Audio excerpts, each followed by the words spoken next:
Hi everyone and welcome back to this week's Q&A. We are back in the UK after spending a really lovely few days in Cyprus with Tom, Will's brother and Kelly, so Autumn's uncle and auntie. It was actually Autumn's first abroad holiday and the first time she'd been on an airplane, so me and Will were literally on edge all day on that first flight, but she was so good and actually cannot fault the staff. We went with Ryanair and they were brilliant. They were so good with her. And so as everyone sat around her, like to the point where we got on the plane and one lady said, "My daughter's just had a child, please take the row," and just got up and gave us her row, which was incredible. So we had more space. The lady in front of us saying, "I've got so much experience with children. If you ever want me to, if you want me to hold her during the flight, just let me know." Like, yeah. And Autumn wasn't crying or anything. She was just like super chilled and she was really chilled the whole way. So it was an absolute relief. Anyway, sidetrack. What was also really nice was, of course, spending special time with Tom and Kelly in their new place in Cyprus, Autumn's first holiday, but also being able to take the squad on holiday with us. It was incredible. The first time we've ever done it, we took all of our camera, microphone equipment out there, mixers out there, and it was just so much fun and proof that you really can take the online squad anywhere. We have members all over the world anyway, but if you fancy a workout on holiday, you can literally take your gym with you. Like, how amazing is that? So yeah, it was really good, really cool. And obviously like a really nice backdrop as well. So it was brilliant to do it. And actually on that note, if you're listening to this and you're thinking, "Oh, that sounds really good. I wish I could just do a workout anywhere, everywhere, have that convenience," then our 6-week course is open. So please do come and join us. If you want daily live workouts or ones that you can catch up with on demand, just having that full structure for your fitness. Like, we work all round fitness. So I do the thinking so you don't have to. All you have to do is show up, just turn up, or you can make your own plan. That's totally fine. Structured coaching, accountability. So you actually do what you say you're going to do. And that is from me and our incredible squad. I think there is so much value in actually just having other people who get it and who are going through it with you and who really want similar things as well, to feel fitter, healthier, more confident in themselves. Anyway, I digress. So if you are interested in joining us, get in touch. Or squaddies, if you've got a friend, please do let them know. Because the more people we help, the better, right? So this week is a bumper Q&A. It's absolutely brilliant. And there's some fantastic questions as well.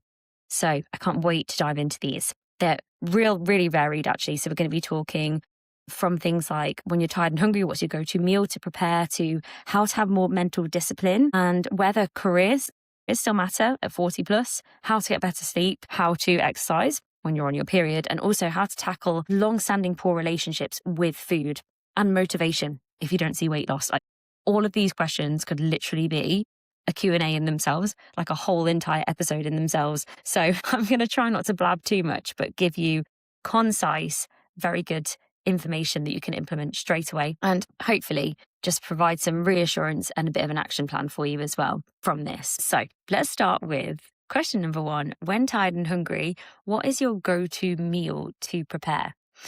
Okay, so if I'm tired and hungry, chances are I am going to want something fast and something quick and something that I don't actually have to prepare. So it might be something like, okay, beige food. I'm going to reach for the toast. I'm going to get some cereal. I'm going to grab a cereal bar. I'm going to grab the biscuits, or I'm going to snack or have a picky tea. That's what I'd probably want to do, right? And probably what the majority of us would want to do.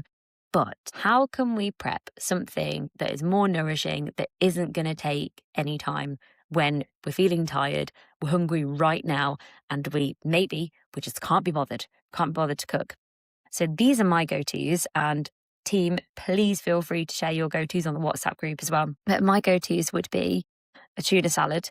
And for that, we always buy in that pre-washed prepped salad anyway.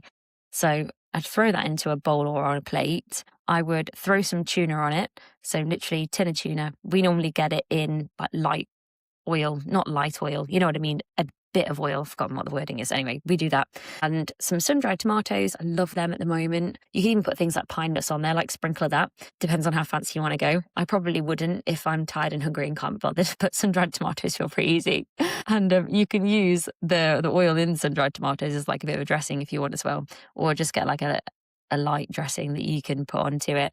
Then maybe with some croutons, or maybe with some sourdough bread, or you could get that pre-cooked rice already and bang that in the microwave. Speaking of microwave stuff, you know, those little packets of microwave vegetables. Oh my gosh, brilliant. So good. 2 minutes in the microwave, boom. Definitely would use those. So that's one. Tuna salad, eggs on toast of any variety. Absolutely love eggs. I'd totally go for that. Another one could be like cottage cheese. If you like cottage cheese, and then putting that in a potato. So just literally put potato in the microwave, white potato or sweet potato, whatever you prefer, and then get some cottage cheese, boom, done. And then you could have it with like a bit of salad. That is like under 5-minute meal. Another great one is stir fry.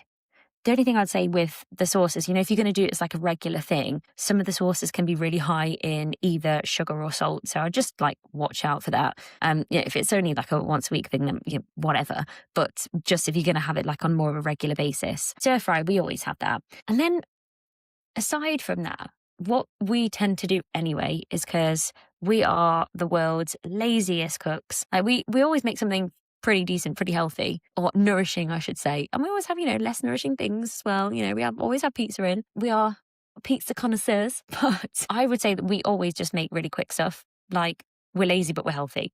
For example, air fryer, put your protein in there. So whether that be a chicken breast, piece of salmon, whatever, put the protein in there. And then I'm looking at starchy carbohydrates. So I'm thinking, okay, maybe get some of that pre-cooked rice, or I'm thinking potato, put it in the microwave. And then I'm looking at the micronutrients. What am I going to have? Some veggies, probably in one of those little bags, or some peas and some pre-washed salad. That is literally what I do. So they're the 3 things that I'm thinking of. Base my meal around a protein source, get that in there. Okay, where are my micronutrients? Where's my veg? Where's my salad? And then I'm thinking of a starchy carbohydrate. Or sometimes, if I really can't be bothered, it will be some bread to go with it. But that is so much better and way more nourishing than getting home from a really long day at work. Or maybe, you know, it's later on at the weekend, you had a really late lunch and actually dinner's now at a really awkward time, and then you end up having a picky tea or just snacking and then you feel rubbish. So much better just to make yourself a meal, just like I've just said. Or even, you know, even like a sandwich. Even a sandwich is great. And then if it's earlier on in the day, I would probably go for, again, eggs on toast, brilliant, or Greek yogurt with some berries. Or if it's breakfast, I normally have protein porridge anyway. And if I'm feeling really, really tired and hungry or can't be bothered, then porridge pot, scoop of protein powder, add boiling water, done. That is a go-to. And I always get the Aldi ones because they are much lower in sugar. So the only thing you have to watch out for if you have porridge pots is what they add to it. So just obviously the less ingredients the better, but quite often they do pump a load of sugar in that you don't necessarily need. So that is just something to watch out for there. Okay, question number 2. I wonder what your hot tips would be to have more mental discipline. So push away the negative thoughts like, my legs hurt, I can't get up, this is hard work, etc., etc. And therefore, make exercise more enjoyable. Oh my gosh, what a brilliant, brilliant question. And this is just going to take a reframe here.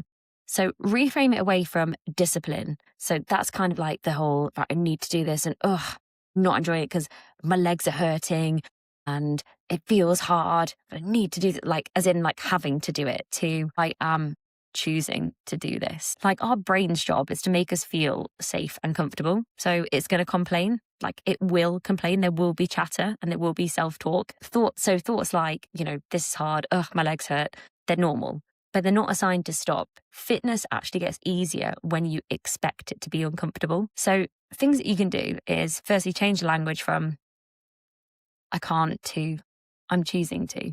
So, you know, when you think, I can't do this, I just can't do this because my legs hurt, because it feels hard. I am choosing to do this. I'm choosing to do this because it's good for my health. Because even though it doesn't feel great right now, it's going to feel incredible after. Because I want to live a healthy life, a long life, a good quality life. I want to be able to keep up with my kids. So changing the language from I can't do, I'm choosing to do this. Like, the power is in our hands. And I guess we can choose to do anything, really. We can choose to push through the hard workouts, which will get us fitter, which will get us stronger, which will make us feel good. And we know that. We know that.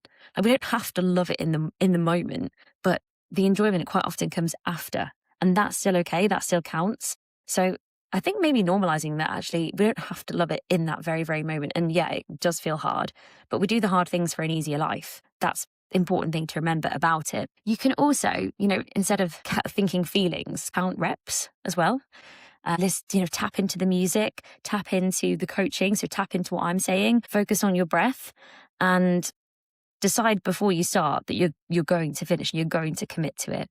Because sometimes what happens is, if we have that negative chatter and all of a sudden we find something hard and we give up, it's kind of like we'd already said to ourselves before we started, if it feels really, if I feel rubbish, then I'll just stop. Whereas if we decide that, actually, no, we're going to complete this workout because after it's going to feel really, really good, sometimes it eliminates quite a lot of that because we're doing it anyway. So, or you can shrink the moment.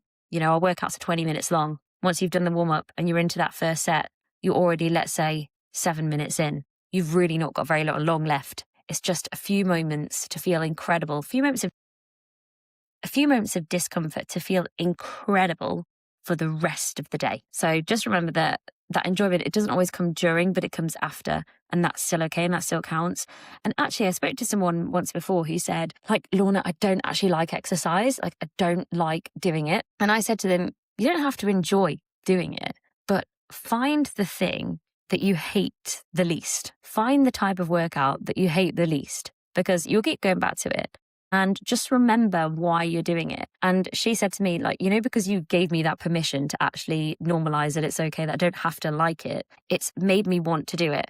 And now I'm focusing on other things. Like, okay, I might not love it in the moment, but I'm focusing on the results that I'm getting from my workouts, and I'm feeling so much stronger and I'm feeling so much more energized. And I know I have to do that in order to feel that way. And that's what keeps her going. So anyway, just a little bit of food for thought, but I thought that was really, really interesting, but such a great question. And that in turn makes the whole entire journey more enjoyable. Next question. Do you recommend protein shakes as a regular part of your diet? I struggle to get enough lean protein. I try to eat a vegan diet.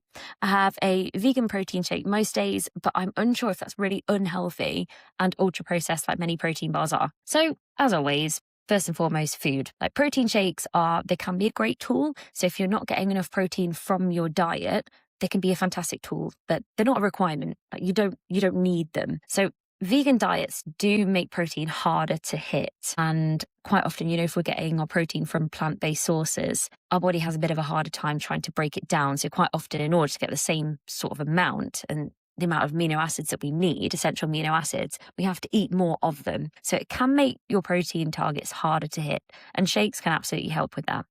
But just because powder, it doesn't automatically make it unhealthy. What I would say is I would check the ingredients, and obviously fewer ingredients is better. Quite often, ultra-processed snack bars, they can be loaded with a lot of other things, like a lot of syrups, and quite often you'll look on the back and it'll be this huge, long list of different ingredients and a lot of things that maybe we can't pronounce. So just check the back of whatever you're going to use, so the back of the pack, the back of the box or tin, and just look for fewer ingredients. Use it as a supplement. So rather than replacing an actual protein source, use it just to help boost. For sure, definitely. It will help keep you satiated for longer. It will help with muscle repair. So whole foods obviously still matter first and foremost, but shakes are absolutely fine. And if that helps you, then great, totally fine. How can I get the most out of strength classes as a complete beginner to weights? Okay, firstly, you're in a great place, because I always think being online, you're in the comfort of your own home, and you've got, no one's watching, no one's judging. It's totally fine. And you've got the platform there where you can practice in your own time. So you can pause things, you can take things at your time. You can go to the how-to area, which breaks down all of the main compound movements that we use in, say, like a stronger workout, which is our strength workout to music. And that uses all the body parts. So you go to that workout, it's 20 minutes, you get a full body workout. So you go to the how-to area, you can break it all down, you can do stronger on demand, you can do it in your own time, pause it, etc., or even come to the live class and just take your time with it. So you're in a great, great place to build this up, is what I'm trying to say. I would start lighter than you think you need to and really, really focus on your form. Form first and foremost. So we want to get the form locked in and then we can build from there. And if you need to, say if you do stronger and we're doing it to the music and it feels a little bit quick, just take your time with it. Just, you don't have to go at the same pace, or get yourself onto controlled intervals on demand. And that is strength that goes a little bit slower. Or you can do just the upper body or just the lower body. I would say rest when you need to. And one great thing about our stronger classes is we keep the same release for a few weeks. And I always say to everyone, do that 2 to 3 times per week, because then you can see and feel your progress within that release. So choose a stronger release and keep with that for like a good 4 weeks. And as you get to week 3, 4, that's when you start to increase the weight by a tiny, tiny bit, maybe even like a kilo either side of your barbell. Oh, that's another thing as well. I would say get a barbell. That would definitely help you get the most out of your strength classes. So the body pump style barbells, they're perfect. They're brilliant for what we do. So we do more kind of muscular endurance. So it would be most of the class anyway. I'm just thinking of stronger right now. So it's more lower weights, high repetition. Because at the end of the day, it's all about the overall volume that you're putting through your muscles. Some people prefer to do heavier weights, lower reps, but we do it kind of the other way around. And there are some sessions on demand that do go heavier as well. So it depends on what you prefer. But I would say rest when you need to. Get yourself a barbell, start lighter, choose a stronger release and repeat that. And before you do that, just go to the how-to areas to make sure that you've got all those movements nailed if you're not sure. I mean, I break them down in class anyway. I'll talk you through them, but that's like a proper thorough breakdown. So I'd have a little look at those. Okay, warm-offs and cool down before sessions, especially if it's cardio or high power strength in the morning. And then the second part of this one is, can I or my career still matter at 40 plus? Freeing myself from norms of failed expectation thoughts, but also not binding the future by hanging on to misdreams for too long. That's huge, I know. Maybe not for this. Oh no, I think it's a brilliant, brilliant question. So let's have a look at the first parts. Warm up and cool down. We tend to do this within class anyway, probably less so the cool downs, but we warm you up every single session. So a warm up always needs to mobilize your joints, lift the heart rate gradually and activate the muscles that we're going to use in that workout. So we will always do that in our warm ups in class anyway. But if you want a little bit more, just choose workouts that are going to do that. So therefore it will really, really depend on what you're going to do. But if you go to the bolt-on area, say you're coming to upper body strength, you go to the bolt-on area and you could do one of the upper body bolt-ons with some really light weights, or you could do some Pilates or some yoga to release the joints. And Pilates is great for core activation, so you could do that as well. So in terms of the warm-up, you could do those things, but we do cover that in class. But if you feel like you need a little bit more, I'd go on the bolt-on area. Cool down, similar kind of thing. Just get yourself onto the bolt-on area. So if we've just done like a booty band or a lower body session, go onto the bolt-on area. There's loads of lower body stretches on there, or you can go to the stretch area, or you could go to like yoga. So anything that you feel needs releasing to reduce stiffness, or maybe even if you've done a really intense session. So yeah, like that high power cardio stuff, something just to bring the nervous system down a little bit. So therefore I would be looking at any of our green classes that signifies holistic. So if you go into on demand, any of those, and quite often the lives, we'll do a holistic class after it anyway, or we'll do a holistic class before a strength, and that can help, release the joints a bit. So they're the kind of things that you want to do. So get yourself onto stretch and the bolt-on area. Have a think about what you're working, so what you're going to be working in that class. And then you can always create your own playlist on demand and put in some cool downs and warm-ups. Yeah, cool down warm-ups that are your go-tos, if you like. So yeah, that's a great thing to do. The second part of the question, so can my career still matter at 40 plus? Yes, like deeply, deeply, yes. Like reinvention can happen at any stage in life. I'm a big believer of that. And it's actually really, really normal for 40 plus to kind of have done something for a while. So maybe got to the pinnacle of your career in X, Y, Z, and then to want to explore something else. Like there's still so many working years left to do that. And actually, I wouldn't say that it's behind at all. I would say that it's actually, in a lot of ways, a really, really strong position to be in because you have that experience. And I would also not measure yourself like against old timelines. Like just there is no good time to do anything. And I know loads of people who in the fitness industry have decided to become a fitness coach even in their 60s and thought, do you know what? I want to teach yoga, or I want to go and be a Pilates instructor, or I want to go and be a fitness coach. And I think that's absolutely incredible. Like, we don't need to put a time limit on ourselves. And I'd say the only thing holding you back is you and your expectations of you. And also, I wouldn't worry about what anyone else thinks. Like, the last thing we want to do is regret something. Like, we only ever regret the things we don't do right, or usually we only ever regret the things we don't do. So I would just say go wholeheartedly in and just go for it. Life's too short. Life's too short not to. Obviously, at the same time, it depends if you're going to have like a whole career shift, but we can't just like obviously quit what we're doing right now. But what we can do is, like, I don't know where you're currently at with this. What we can do is build something up on the side and keep pouring our heart into that until we reach a place where actually we can then transfer into it completely. But absolutely, career can absolutely matter at 40 plus. And there are so many really successful entrepreneurs that actually started what they were doing 40 plus. So I think use this as a position of strength. Use your experience, use your knowledge to actually propel yourself into your career, for sure. Whether that's if you are changing career right now or if you're in the same career. I hope that's helpful. I absolutely love that question. Okay, next is sleep. This was a big one. So lots of people chatting in the WhatsApp group all about sleep. And by the way, I did a sleep workshop that's in the how-to area. So do check that out. And that goes, that's a full session on sleep. So if it's something you struggle with, make a little note to yourself. Go check that out for sure. Now, the question is, why do I keep waking up around 3 or 4 in the morning? And how can I stop this from happening so I actually get a good and restful night's sleep? Okay, so firstly, we need to kind of find out why this might be happening. And then we can work out, well, what can we do to help that?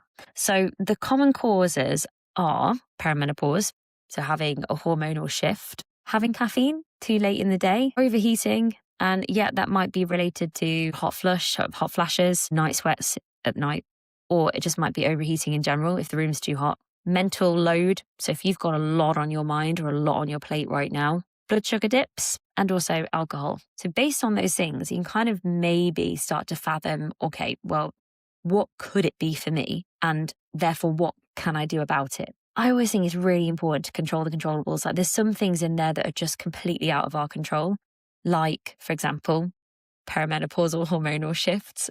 That is kind of out of our control, really. There are things that we can do to help it, but that's kind of out of our control. Any stress hormone spikes, to an extent, can be a bit out of our control. So what can we control and what can help us? And if it is stress, maybe it's kind of getting to the root cause of, okay, well, why am I feeling stressed right now? So before we say, make sure you do brain dump, make sure you do journaling, which is also really important. What's actually causing the stress? And is there anything you can do about that stress right now? Because sometimes the best thing to do to reduce stress and therefore help our sleep is to take action on whatever is causing us stress. So is there something that you can do to take action to reduce that stress, to reduce that load right now? Other things, like the best thing you can do for your sleep hygiene is to get up and go to bed at the exact same time every day. And if you haven't been doing that for a solid 3 weeks, that's the first thing you're going to need to do, even at the weekends. The whole lying thing, it causes social jet lag. That's what it's called. So you need to make sure you're getting up and going to bed at the same time every day. There is a window, research says, of about 20, 30 minutes.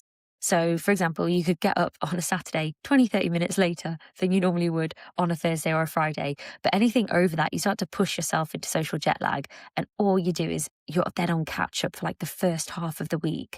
So the best thing to do is get up and go to bed at the same time.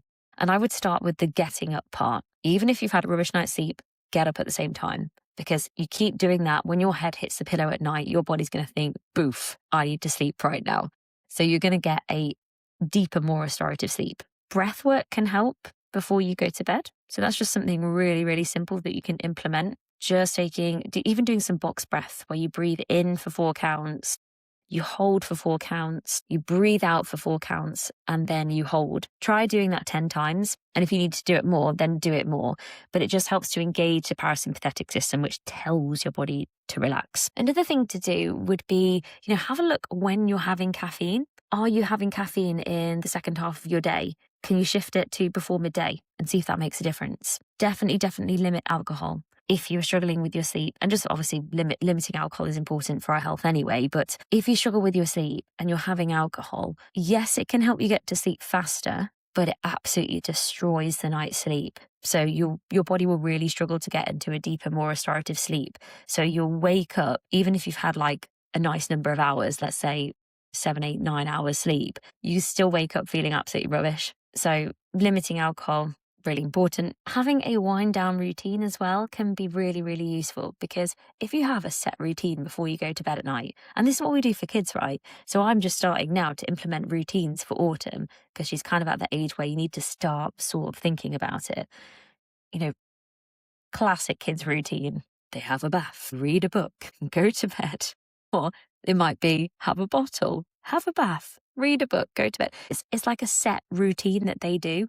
And we do that to help kids sleep, to help them wind down. But do we do that for ourselves? Have you got a set wind down routine that you can implement? And can you start doing it now? It might be something so simple as you close the kitchen downstairs, or if you're in a flat, you close the kitchen, no food after a certain time. You then sit either watching your favorite series with your partner, or maybe you have a book, and then maybe you go upstairs, you go to bed, brush your teeth, pajamas. Maybe you've already done that before. Maybe you have herbal tea. Maybe you obviously have herbal tea before you brush your teeth. Maybe you do a bit of journaling. Maybe you do like to journal, or maybe have a brain dump. I tend to always write my to-do list in the evening. I do it earlier on, but I used to always have a piece of paper by my bed, and anything that came into my brain, I just write down, because it was on paper, it was out of my mind. Now what I do is I email myself, which isn't as great. It's not ideal, but I do that. And that massively helps me. And also I do like a mini journal before I go to bed, literally like a 3-minute thing. It might be a bullet point. And it might even be just literally having a look at my workout plan, ticking off the workout that I did. It's just something that makes me feel like I've accomplished something that day. And then I feel like I can go to bed with a bit of peace. Another thing is making sure that you're eating enough protein and carbs at dinner, and you're not going to bed hungry, but at the same time, try and finish your last meal 2 to 3 hours before you go to bed, so that your body isn't trying to digest before you go to bed, because then it'd be really hard to engage that parasympathetic system, that rest and digest system, to help your body relax, because your body is trying to break down your food. It's creating heat. It's keeping you awake. That's something to think about as well. So, and another really simple thing to do, if you haven't done this yet, my goodness, do the pre-bedtime yogas. They are so good. And you'll find if you do really deep restorative yoga before you go to bed, or stretch or meditation, you really do get a better night's sleep. So there's a few things right there. Boom. I hope that's helpful. Self-regulating and exercising when on my period. For me, that point in the cycle has meant bigger mood swings, increased back pain, and tissue, fascia, lack of strength, including heavy, painful legs. I wear support tights for the first few days. And exercise does help, but is there anything that we should avoid or prioritize during that time? Okay, so exercising on your period, it's really varies from person to person. So it's totally normal to experience those things. It's also totally normal to not even notice any change as well. But what I would say is listen to your body. Listen to your body here. I would say doing things like mobility, Pilates, stretch, walking. And if you want to do some strength and cardio, just really reduce the intensity. So go lighter on the weights, go lower intensity on the cardio. And this is not a time to try and achieve some sort of personal best. And it's not a time to be doing max effort hit or really heavy jumping, for example. This is a time when we need to listen to our body. Definitely move, because movement absolutely helps. Stay hydrated, be eating iron-rich foods. If you feel cramps and things like that, just doing gentle movement helps so much. Or if you're suffering with bloating, that always happens to me big time the week before, and then definitely the first part of the week where the period hits. feels so bloated and really crampy and nasty. Gentle movement, any yoga type twists are really, really good. So I'd say you want to be training with your body as opposed to against your body. Now, the time to push is that follicular phase and that ovulation window, which is after your period. And that's when estrogen is increasing, energy is rising, and that's the time to push through strength work, to build volume, to try new things, to increase weights, because our body is handling stress better there. And then the strongest window is that ovulation window, and that's really powerful. So that is great for fast running, power walk, heavy strength stuff. So that is like the time to push. Oh, I don't know if you heard that. That is see, this is the reality of working full time and looking after a little baby full time. And then you've got the luteal phase after that. So that is post ovulation. That's the week before your period, and that's when it's important probably to start reducing the intensity, shorter sessions. But I'd say, like, if you think of your cycle like a training wave, after your period you build, around ovulation you push, and then before your period you want to maintain and you want to support, and then during your period you want to move gently and recover. But it really, really depends on the person. Like, I would say train with your body, and some people don't even need to make any changes whatsoever. Some people just continue to train as normal. But if you feel that way, just really, really, be kind to you is what I'm trying to say. Okay, next question. How to tackle a long-standing poor relationship with food? That being said, I think your encouragement to change small things is probably going to have the biggest impact for me. So thank you for the reminders about that. You're so welcome. And it really is about the small changes with most things in life that compound over time to make the biggest difference. So one example we used in our goal setting workshop at the start of the year was making one small change every month. And if you do that over an entire year, that's 12 changes. Life can be looking really quite different after 12 changes. So quite often it is all about the small things. But I also want to say thank you so much for bringing this up. And I think for me, the whole entire thing is all about a reframe and thinking about how we can nourish the body. So seeing food as fuel and nourishment. Like, our body isn't a bin, and what we put into our body does matter. And that is in terms of quantity. So putting enough food, like feeding ourselves enough to have enough energy, but also the right quality in order to thrive as well. And again, have enough energy and to feel good and reap the rewards from our workouts, be able to sleep well. It's just so important. And that comes from treating our body as a friend or as we would a child, and spending time to give our body what it needs. Like, if we put rubbish fuel into a car or the wrong fuel into the car, we can't expect it to go far. Yet we expect so much of ourselves. We don't fuel ourselves properly. We either underfuel or we feed ourselves not very nourishing foods, not nutrient dense foods, and then expect our body, our car, to work really, really well. And it just doesn't, of course. I think first and foremost, it's all about nourishing. And secondly, thinking of, okay, well, what can I add into my diet as opposed to taking away? And that's a really, really good way to think of stuff. So what can I add in to my diet? You look at your plate. What can I add to make this better? What can I add into my day to nourish and fuel my body better, as opposed to trying to take stuff out all the time? Building a regular eating pattern can really, really help as well. And I personally find building a regular pattern, even in terms of like the breakfast and lunch that I eat, can really, really help, because then it just kind of takes the thinking out of it, really. And if you're somebody who has like a lot of chatter in the mind about food and food choices, sometimes it takes some of that away. And, any sort of labeling on foods, that is also really important to remove as well. Like, don't add any moral labels on foods, and just think about progress over perfection all the time. So if you have a poor relationship with food, and say that you've had a day where it's just gone to pot and you've not eaten properly, you've not fueled yourself properly, or maybe you've overeaten at one point in the day and you're thinking of throwing the towel in, oh well, I might as well just start on Monday now because it's gone to pot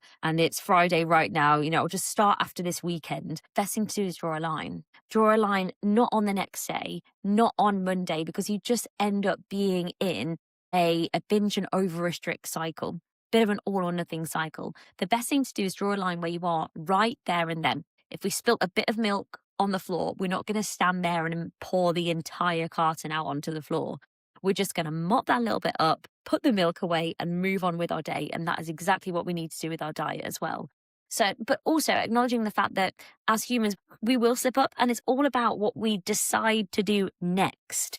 It's not about that particular moment in time. And the more you work with yourself and focus on progress over perfection, the more you'll find that if that's something that you struggle with, those events will become less and less and less and less. So building a regular eating pattern, removing any labels and any guilt language, focusing on progress over perfection, drawing that line, and focusing on one thing at a time as well. So I would say, for example, focus on breakfast. What's one thing that you could add into your breakfast, or what's one tweak that you could make to your breakfast to make it better? Right, okay, let's do that for a week. Okay, next up, lunch. What's one thing that I could add into my lunch, or what is one tweak that I could do to make this better? And then you might move on to like an afternoon snack. Oh, I always feel like I'm getting an energy crash about 3-4 p.m. And then that's when I'm reaching out for the biscuits or just something really fast, or chocolate or crisps or whatever it might be that's giving us that quick energy. Well, maybe that's time to think, okay, well, what can I add in here? Right, I'm going to make sure that I add a piece of fruit in here, or a bit of yogurt, or okay, they're not perfect, but say like a protein bar, for example, just to keep me feeling fuller for longer. And it's just about keeping consistent over time. And that consistency can really help to heal food relationships as opposed to things like restriction. And also, if it's something you struggled with for a long time, definitely speaking to a professional to talk it through, and to get some help and to get some guidance. But I always focus on the small things, and like I said, progress over perfection. Hey, what is the difference between yoga and Pilates? I've never known. Oh, what a great question. So in really simple terms, yoga is an ancient practice, and it actually was never about the physical side initially. It was more of a spiritual kind of side of things. But they added the physical element. I say the physical element was introduced in, I believe it was the 20th century. So in the 20th century, that's when we started doing physical yoga or postures, asanas. And what most people now practice are flow classes, nyasa, power yoga. You know, you may have heard of yin yoga, etc. And it's become much bigger, much wider. But if I had to say really simply, I would say yoga is a bit more flow, a bit more flexibility, breath, nervous system, and having that mind-body focus.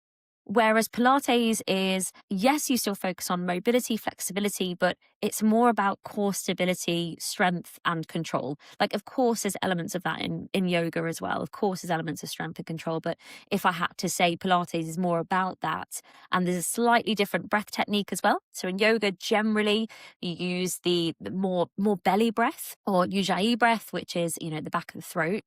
It's like a warming breath. And in Pilates, it's more about lateral breath to help engage with the core. So the breath is slightly different. There's a bit more core focus in Pilates. Tends to talk more about the technicalities in Pilates, and great for joint support, posture, but so is yoga too. So they're both really good, but a bit of different intent, I guess. So with Pilates in general, that was created in the early 1900s by a guy called Joseph Pilates, and he originally called it contrology. So it really was all about control.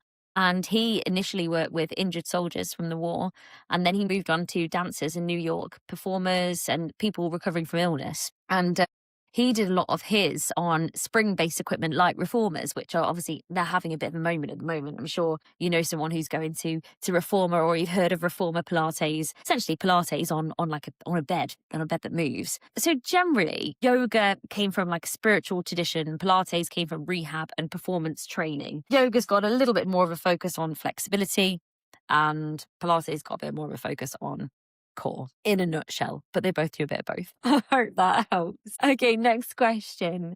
Could you help me with advice on how to do press-ups? I find I can barely move down towards the ground, even when I'm kneeling. Okay, absolutely. So what you can do is you can actually start off with a wall.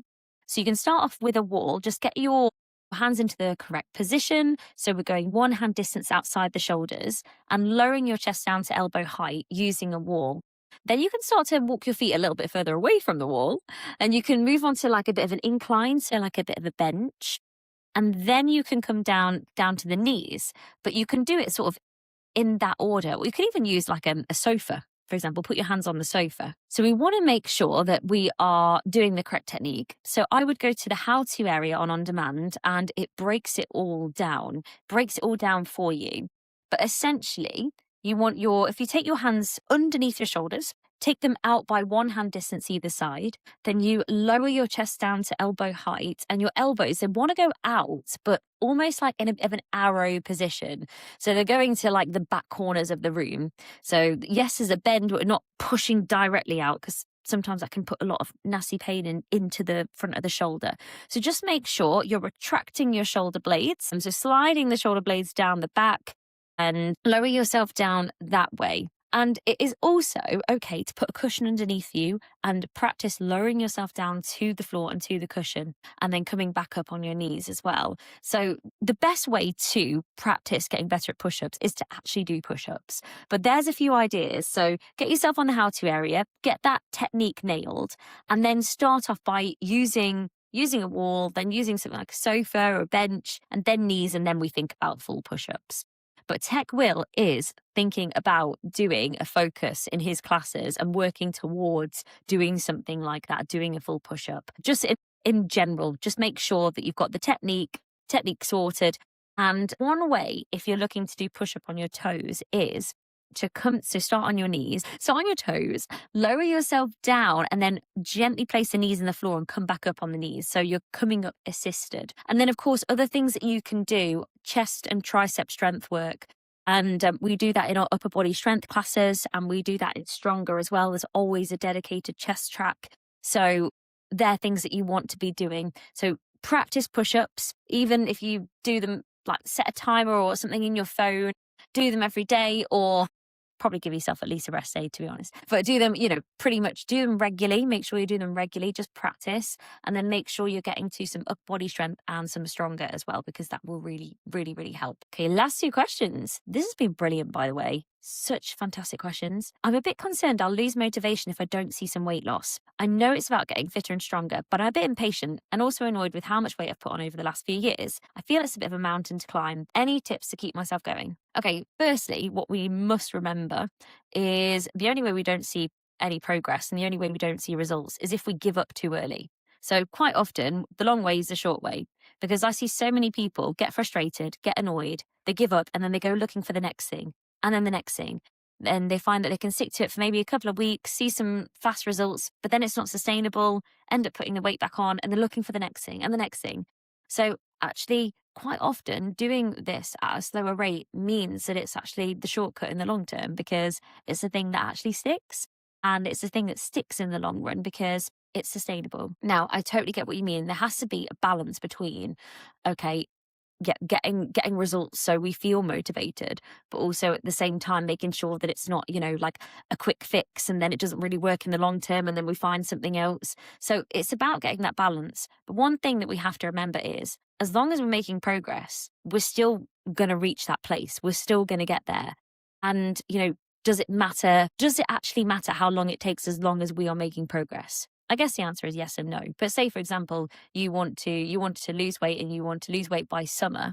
Okay, well, if it goes into September, does that actually matter if you are on your way and you are making progress? Anyway, just some food for thought. Because sometimes we set ourselves like these really hard deadlines. And when we set ourselves hard deadlines and we're not doing it as fast as we want to, then we get annoyed and we lose motivation. Whereas actually we are making progress and we are getting close to where we want to be. And the only way to get close to where we want to be is to carry on and actually tweak along the way. So of course, if we're on a weight loss journey and a good sustainable amount to lose is it's roughly about 1 to 2 pounds per week. Any more than that, it gets a little bit unsustainable. And of course, if we're not seeing results, then that is not motivational in itself. What I would always say is just look at the data. So using your weight as a piece of data, so weighing yourself every single day, take the lowest weight of the week and compare that over the weeks. And if that hasn't budged for 2 to 3 weeks, that is when we need to make a tweak. And that's it. We don't need to do anything crazy. We just need to make a tweak. And then when you start to see the results again, yes, like that is motivation itself. But what we also have to think about is, okay, well, weight loss is one measure of progress, but it's definitely not the best one. And we've got to think about why we really want this. So a lot of people come to me and they say, like, I want I want to lose weight, or I want to lose X amount. And it's because perhaps they used to be at that weight and they associate that weight with feeling better in their skin, with being able to wear whatever clothes they want, with having more energy, and they associate a weight with it. Whereas in actual fact, we can feel all of those things while we're on our way towards our goals. So weight is just a number. That's all it is. And quite often what we want, it's not a specific number, it's all the things that we associate with that number, which we can achieve on the way to getting there. So like our strength, so measuring our strength progress, measuring our energy, seeing if our mood improves. You can actually take progress pictures as well, and just tracking your wins. And that's, one fantastic way to learn to work with yourself as opposed to against yourself. Track your wins, be your best cheerleader, and enjoy the process. But you might find as well that weight loss is slower than fitness gain. So you might find that your mood, your energy, and your strength, they all massively improve first. And sometimes when we start strength training or do it more, the scales, it's not reflected necessarily as well in the scales, because what we're doing is we're gaining lean muscle mass, and muscle tissue is denser than fat tissue. So it might not be reflected massively on the scales, but when somebody looks at you, you'll look so much slimmer and healthier and fitter because you have more muscle tone. You've improved your muscle to fat ratio, which is also a much, much, much better marker of your health and well-being. So I would start to track other things. Like, yeah, by all means, track your weight. But I would start to track other things and use them as a measure of motivation, because it's way more meaningful. And the final question, I suffer a lot with muscle stiffness and I enjoy doing the stretch class and Yogascape. Is it okay to do more holistic than the other classes? Yes, absolutely. So as you've already mentioned, so doing holistic sessions are fantastic for stiffness, so improving stiffness, for reducing pain, for lowering stress, and for recovery. But also we must make sure that we're including some weekly strength and some weekly cardio as well. So mobility it supports those. So it supports strength, but it doesn't replace it. So we can't replace those workouts. So I would just make sure, it's fine to tilt the balance that way if that's what your body needs right now. Totally fine, as long as we are still getting in some weekly strength and cardio as well. Then absolutely fine. Anyway, team, what a Q&A. My goodness me. I hope you enjoyed that today. And I can't wait to see you all in class, and keep up the fantastic work. And if you're having a bit of a week off or a bit of a different week on half term, enjoy those special times, or chaotic times if you like, with your family. And I will see you back in class next week, or maybe you're doing a bit of on demand. Anyway, take care everyone, and have a wonderful, wonderful rest of your week.